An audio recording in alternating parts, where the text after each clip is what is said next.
Olá! Hoje vamos tratar de um assunto que muita gente só para pensar quando não dá mais tempo de fazer mais nada, de planejar nada. Pois é, no Conexão OAB de hoje a gente fala sobre herança, sucessão, testamento e outras coisas mais. A nossa convidada aqui para a gente falar sobre tudo isso é a advogada Michele Albertini, que é especialista em gestão jurídica e estratégica de conflitos patrimoniais e familiares. Seja muito bem-vinda, Michele, ao nosso programa. Muito obrigada, Carol. Então, para a gente começar essa conversa, inclusive que a gente vai tirar muitas dúvidas, né? É importante a gente saber, para começar, que existem leis bastante específicas que regem as normas da herança, ou seja, para quem vai o dinheiro e os bens de alguém que já faleceu. Que ramo do direito é esse, Michele? Oi, Carol. Então, vamos lá. É um ordenamento jurídico completo, né? Onde a gente tem várias regras que disciplinam exatamente o patrimônio de quem faleceu, para quem que vai, né? Qual é a ordem, a quantidade, o quinhão, que a gente fala muito aqui usualmente. E essa lei, né? Esse complexo todo, ele é uma coisa muito abrangente e realmente envolve uma problemática muito complexa, né? Porque a gente está tratando aí do momento mais triste, né? Que a gente passa, que é o momento do luto, que é o momento da perda de um ente querido, e a gente tem que enfrentar isso e encarar, porque a lei não dá tréguas, né? Não, o prazo é pequeno para a gente poder correr atrás disso, e a gente tem que encarar nesse momento triste, que é o momento da perda. Então, por isso que nós, profissionais do ramo do direito, que somos especializados no direito de sucessão, respondendo a sua pergunta, é a área do direito sucessório, que vem justamente, né, explicando o que acontece com o bem, ele sucede, ele passa para outra pessoa. Nós estamos amparando, né, a pessoa nesse momento e podendo passar com mais tranquilidade por esses herdeiros nesse momento difícil. E a gente ouve falar desse ramo, dessa área do direito, normalmente em dois casos. Se você passa por isso, ou alguém próximo a você passa por essa burocracia que precisa lidar, ou então, às vezes, nas notícias, né? Porque existem casos famosos de famílias, irmãos, parentes que entram em verdadeiras brigas por causa de herança. Então, falando desses problemas maiores, dessas coisas que geram realmente conflitos familiares, o quanto isso é comum e em que casos isso é mais comum. Se você quiser até falar alguns casos famosos para o pessoal se familiarizar e se situar no assunto, eu até agradeço. Olha, Carol, isso é muito mais comum do que você imagina.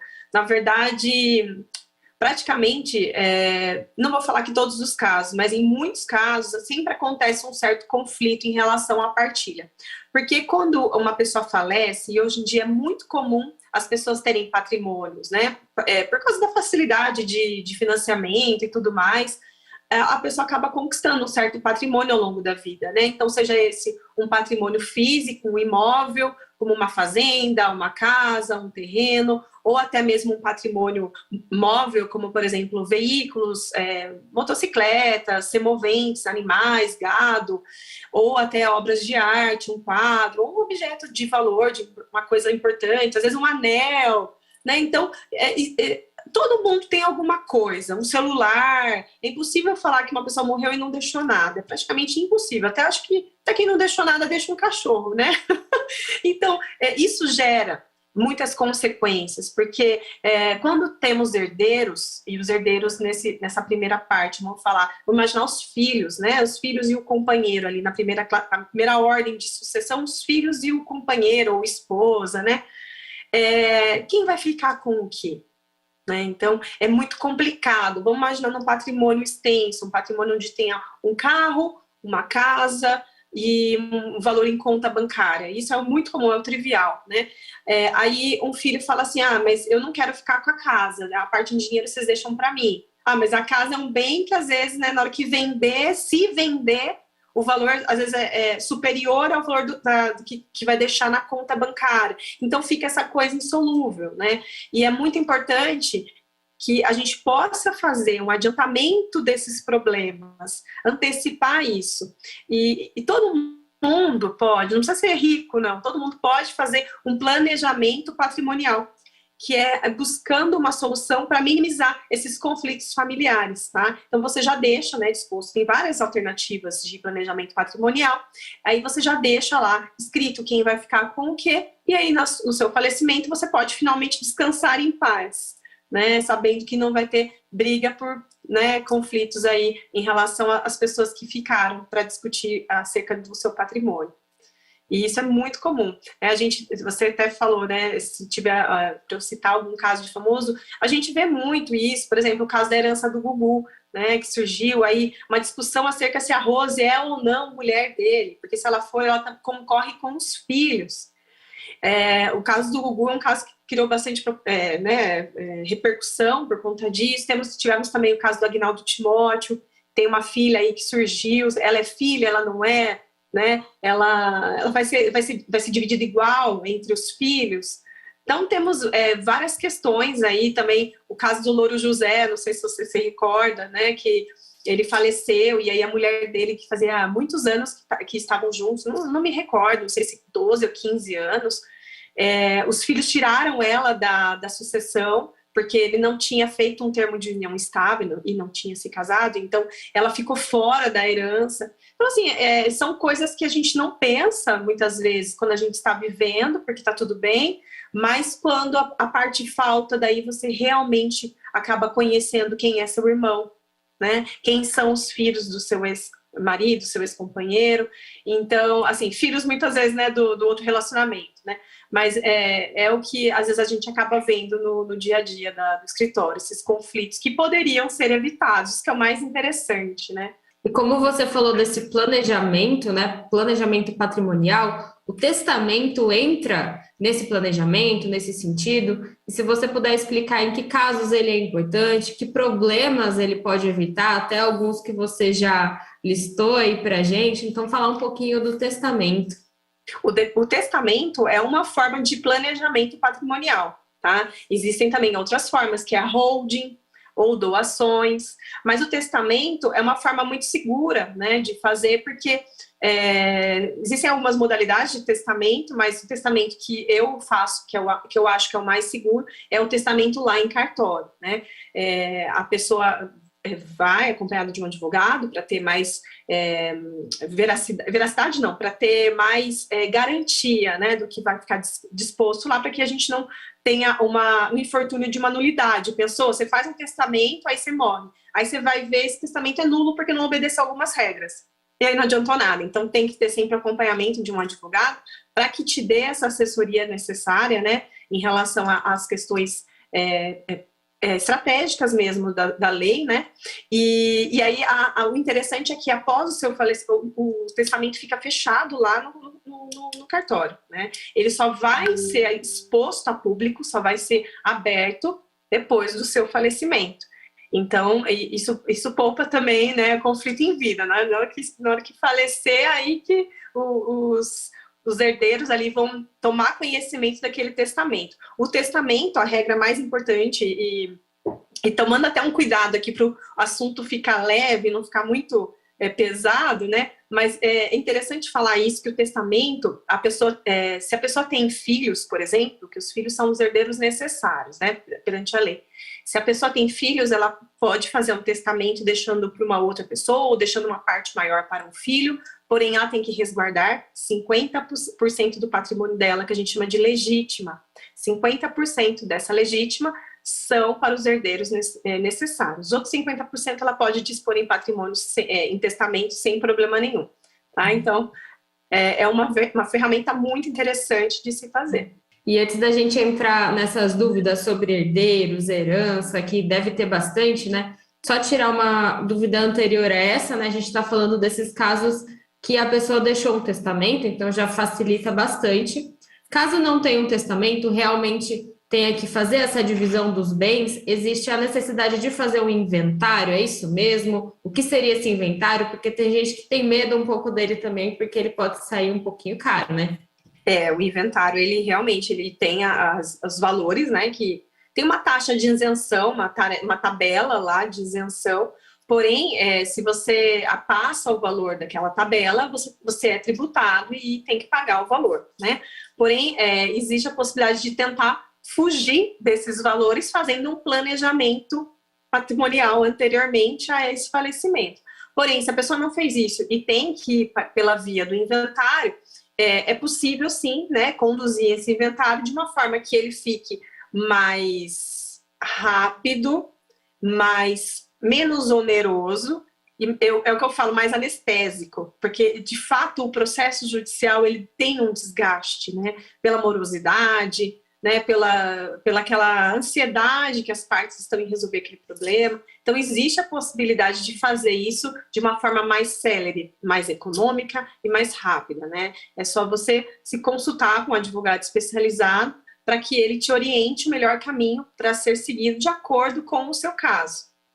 E agora vamos tirar, então, algumas dúvidas básicas e falar de algumas regras básicas e talvez dúvidas comuns, né? Começando, lógico, cada caso é um caso, existem diversas combinações, né, do que pode acontecer nesse momento, como você falou, tão delicado, mas numa regra geral, como que é definida a divisão da herança entre filhos, cônjuge, netos, enfim, qual é a regra geral? Você até já adiantou esses 50% para os filhos, então, no geral, como que isso funciona? Na verdade, isso varia de acordo com o regime de casamento, né, que foi realizado entre as partes, ou se foi feita união estável e foi escolhido também um regime da união estável, vai variar de acordo com o regime ali que a pessoa se casou ou se uniu, se é comunhão parcial de bens, se é separação total de bens, se é participação final nos aquestos, se é comunhão universal, existem essas modalidades, né? E isso, cada regime tem a sua consequência. Mas, em linhas gerais, aqui, explicando de uma maneira que fique tranquilo, né, para quem está assistindo a gente, pensem o seguinte, a linha vertical, ela é infinita. O que é linha vertical? São descendentes, então, filhos, netos, bisnetos, se tiver algum vivo, sempre vai para a linha descendente. Ou para na falta da descendente, sempre desce primeiro. Na falta da descendente, vamos imaginar que teve filho, mas o filho morreu. Um filho, o filho morreu. Sobe para o ascendente, pai e mãe, tá? Na ausência de pai e mãe, avô e avó. Na ausência de avô e avó, bisavô e bisavó. Então, linha vertical infinita, tá? Primeiro desce e depois, na ausência, sobe. Primeiro, é tão bonito, se você for observar, é humano, é divino, né? Também é uma expressão de amor. Porque, poxa, todo o meu patrimônio vai ficar com quem? Com quem precisa mais. Quem precisa mais é quem tem mais tempo de vida, né? Então, primeiro, o amor desce. Por isso que é interessante. Essa herança, ela desce, ela vai para os filhos. Na ausência dos filhos, existindo netos, para os netos. Na ausência dos netos, existindo os bisnetos, vai para os bisnetos. Então, ela é infinita. Então, isso que é interessante. Aí, não tem ninguém na linha descendente, aí vai para a linha ascendente, tá? Estou falando tudo na mesma linha, observe. Aí o interessante é que, depende do regime de bens, a linha descendente, ou seja, os filhos, os netos e os bisnetos, concorrem com o companheiro ou com o marido e a mulher, tá? É interessante também ressaltar aqui que não existe, tá, diferença entre união estável e casamento. É a mesma coisa, a mesma regra, os mesmos direitos. Então, foi lá no cartório, fez um termo de união estável, tem a mesma garantia de ter casado, é a mesma coisa. Agora, se a parte vive ali junto, mas não fez nada, não fez nenhum papel, aí é melhor, né, se aconselhar com o advogado, fazer um documento para que tenha ali realmente no papel o tipo de união que essa pessoa tem, porque senão, o que acontece muito aqui no meu escritório, acaba vindo pessoas nessa fase, na fase tipo, eu quero receber a herança do meu companheiro que faleceu. Só que eu não tenho nada, eu vivi com ele 20 anos e a gente não casou, a gente não fez termo. Poxa, primeiro passo, eu tenho que comprovar que existe essa união.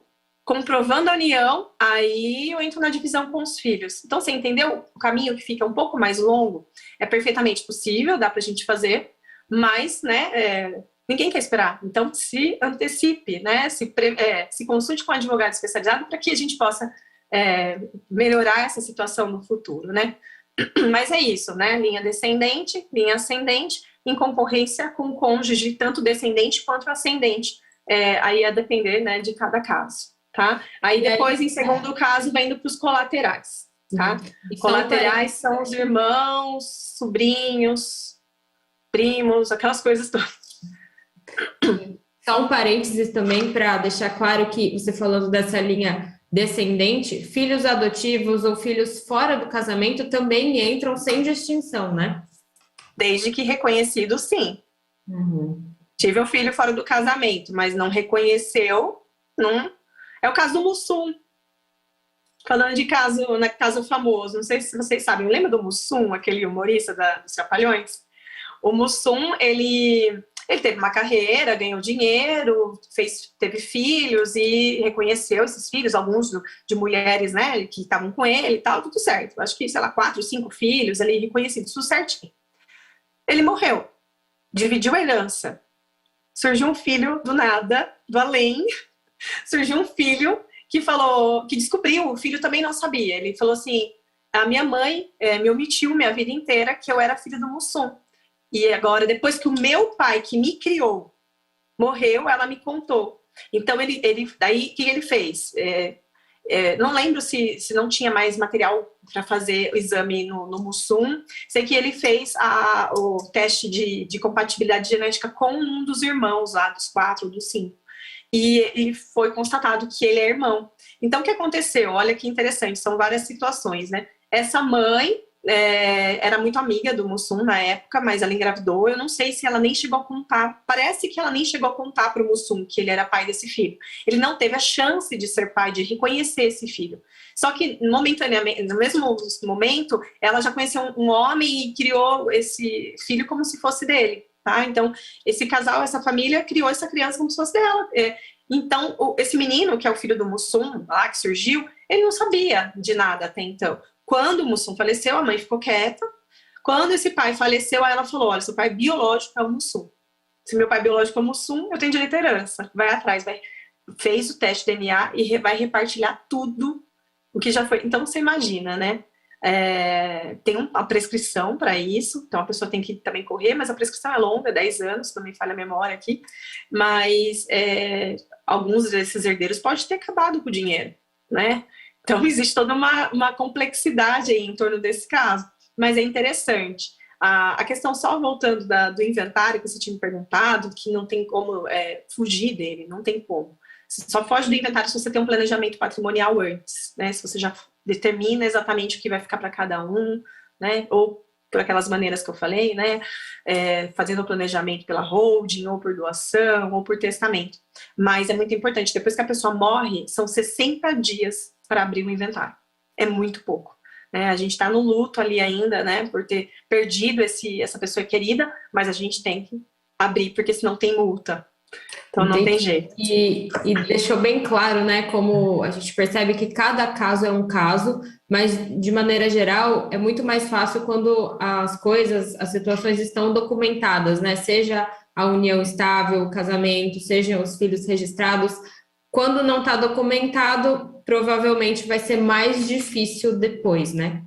Exatamente, porque daí tem que fazer isso que eu falei, né, meu filho do Mussum, correr atrás do reconhecimento dessa paternidade biológica, aí anular toda a partilha e repartilhar tudo de novo. Então, como você falou e enfatizou, de fato, a melhor situação é estar com tudo documentado, e se você já está com tudo documentado, já é um filho registrado, já tem a sua união registrada, regulamentada, né, reconhecida, aí um avanço, um patamar acima disso é fazer o planejamento, porque daí você só foge, né, das tributações que são pesadas do inventário e vai para um outro tipo de tributação que é mais leve, que é para fazer o planejamento.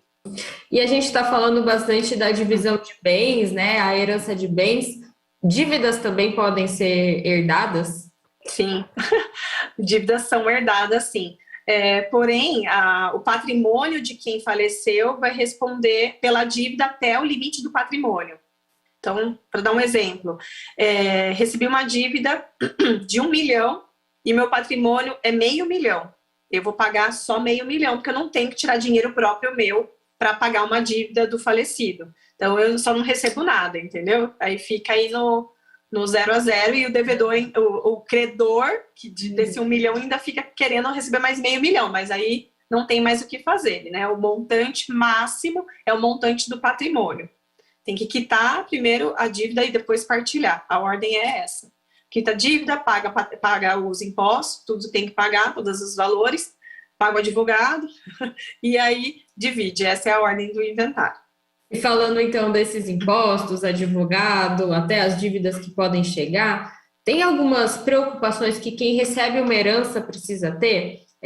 Tem a questão do inventário, claro, mas também alguma coisa de é preciso declarar essa herança, enfim, quem recebeu uma herança, às vezes tem gente que já espera, é o filho, é o cônjuge, mas às vezes aparecem umas heranças do nada, né? Dependendo dessa linha que você falou. Então, quais são as preocupações dessas pessoas? Não tem como fugir, Carol, né? Porque para passar para o nome dela, é preciso fazer todo esse histórico, né? Então não tem como fugir, não tem como passar para o nome do herdeiro sem fazer esse inventário, né? Sem recolher o que tiver que recolher. Não tem jeito, é a regra do jogo. Tem que ganhar, mas tem que pagar. E para a gente ir terminando nossa conversa, você falou bastante dessa importância do planejamento patrimonial, planejamento sucessório, como as pessoas podem fazer isso, e se você até quiser compartilhar algumas dúvidas comuns que chegam no seu escritório e às vezes podem até ser evitadas justamente por causa desse planejamento sucessório, então a gente vai tirando essas dúvidas também. Legal. O planejamento sucessório é uma alternativa muito interessante para poupar essa dor de cabeça que eu falei, né, no futuro, dessa briga, desse conflito familiar. Quando existe um montante de bens, não precisa ser muito, mas a gente vai considerar aí já uma casa, um terreno e um carro. Por exemplo, 2 filhos e uma esposa. Vamos trabalhar com a hipótese do marido morrendo. Vamos matar o homem aqui. Vamos trabalhar com essa hipótese. Isso já é um conflito. Porque um irmão não pode não se entender com o outro, essa casa, ela necessariamente, nesse primeiro momento, ela não precisa ser colocada à venda, isso é um assunto importante para trazer aqui uma informação importante, porque essa viúva, ou viúvo, tanto faz, não é pelo sexo, não é sendo mulher, a proteção não é pela mulher, a proteção é do viúvo ali, do cônjuge sobrevivente. Tá? Essa pessoa tem o direito real de habitação, o que significa essa casa. O exemplo que eu dei, tinha 3 patrimônios, né? Uma casa, um terreno e um carro. Essa casa, ela não precisa ser partilhada se o outro está vivo, se o cônjuge sobrevivente está vivo. Por que isso? Porque existe, assegurado por lei, o direito real de habitação, tá? Então, significa que esse cônjuge tem o direito de ficar morando nessa casa pelo tempo que ele viver, sem precisar partilhar a casa para esses 2 filhos. Mesmo esses 2 filhos sendo filhos próprios do casal ou sendo filhos só do relacionamento do cônjuge, por exemplo, do cônjuge falecido, sem problemas nenhum, tá? Direito real de habitação. Então, enxerga o conflito. Se essa viúva pode ficar nessa casa, morando o tempo que for, porque ela tem o direito real de habitação, sem pagar aluguel, inclusive, para os herdeiros. Concorda que esses herdeiros não podem colocar a mão na herança de fato, porque existe essa proteção desse direito. Então, detentor disso, o que vai sobrar? O carro e o imóvel, tá? Mas ainda tem que ser considerado todo o montante e analisado o regime de bens para a gente ver a proporção dessa divisão. Mas vamos imaginar que o carro é um carro velho lá, não vale nada. E o terreno é um terreno que valorizou num ponto muito legal aqui da cidade. Como que a gente fica? Fica insolúvel, né? Porque daí um irmão pode falar assim, não, eu vou ficar com um terreno, porque eu tenho condição de pagar IPTU, inventa umas coisas. E aí o outro é obrigado a ficar com o carro. Mas e a cota parte dessa casa? Porque embora não dê para vender a casa, é necessário já dividir para cada um o montante de cada um. Então, entende a complexidade do caso, onde a gente está falando de um patrimônio básico.